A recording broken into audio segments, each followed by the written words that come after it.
Hi Year 11, this video is designed to help you with assignment 7. So the first part of it is asking you to get clear around definitions like endemic, introduced, native and pest. Try and keep these definitions discrete, it will stop you from getting confused. So calling something an introduced pest, for example, is just try and keep them discrete, will help you when you're thinking about where you're at. Okay, first one, endemic, we're talking about has evolved and is only occurring and breeding naturally in a place. So, for example, in New Zealand, the example you're given, things like the karoo, the kakapo. Introduced has been brought to New Zealand by human beings, and they're given some examples of birds that do that: house sparrows, starlings, and blackbirds. There are pest species that are destructive to what the wider ecosystem or to other animals or plants. The examples that we give here are going to be stoats and rats and possums. So those are examples of introduced pests. Then you have natives, and they arrived in New Zealand by themselves, established themselves here, but they can also be found in other countries. So your examples include your moorpork or your little blue penguin or your kingfisher. Okay, so those are your keyword definitions.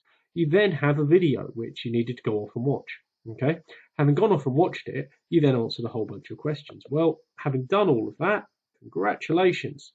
Here's your answers. So, how was the New Zealand environment different than the rest of the world 20 million years ago? Your big idea: New Zealand has way more bird species and only one mammal species. Species of bat, flightless bat, kind of a thing. Why are most of our bird species in New Zealand flightless and ground dwelling? Loads of food on the ground, lack of competitors, particularly mammals, for that food, and the main predator is on the air. That's the half eagle. Google a picture of that thing; it's terrifying. Number three, what are the adaptations of the kiwi that are completely different to other species in the world? Well, it has fur-like feathers. Like, no, most birds don't have a kind of fur thing going on. It's got nostrils at the end of its beak. It's nocturnal, so it comes out at night time.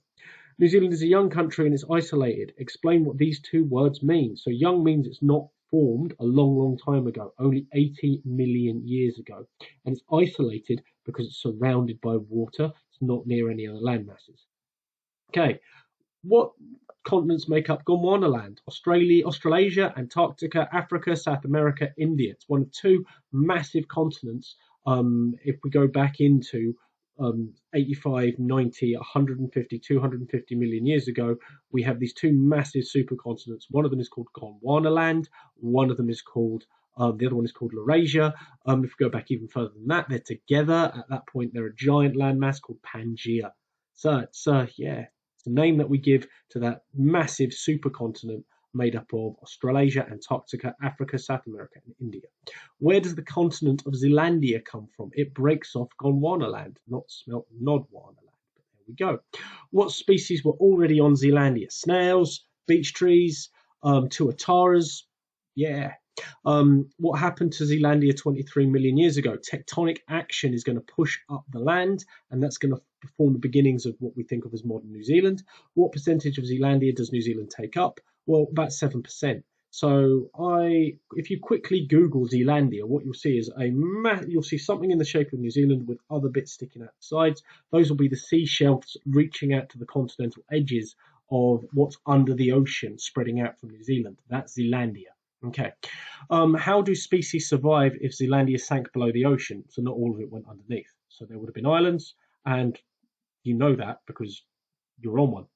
Okay, kiwis are part of the ratite family of birds. So name some others, and it gives you some there: ostriches, emus, cashmeres. How did the kiwi and the moa ancestors get to New Zealand? Their ancestors could fly here, which is fascinating. So that means that they lost the ability to fly over time, over evolutionary time. What three species of native New Zealand species have evolved from a proto-parrot? So the kea, the kaka, and the kakapo have a common ancestor if you go back far enough. What geological event happens 8 million years ago? You get the formation of the Southern Alps, and that's because of tectonic action. What adaptations did the kea evolve to suit their habitat? Their plumage and camouflage in the forest. That thick plumage basically helps them keep in heat. They have a sharp beak and they're quite smart, and that means that they're well suited to survive an environment that's going to change. Okay, what adaptations did the kakapo have to evolve to suit its habitat? Great at holding. It's got a slowish metabolism. It will hold on to fat in cold temperatures. It doesn't fly. Its wings are for balance only. So it's really well suited to an environment where it can get lots of food, but even in a cold space, because it can hold on to what the nutrients it gets from that food, that'll keep it ticking over. How long ago did Takahe evolve from an ancient swamp hen species? Well, based on what we know, 2 million years.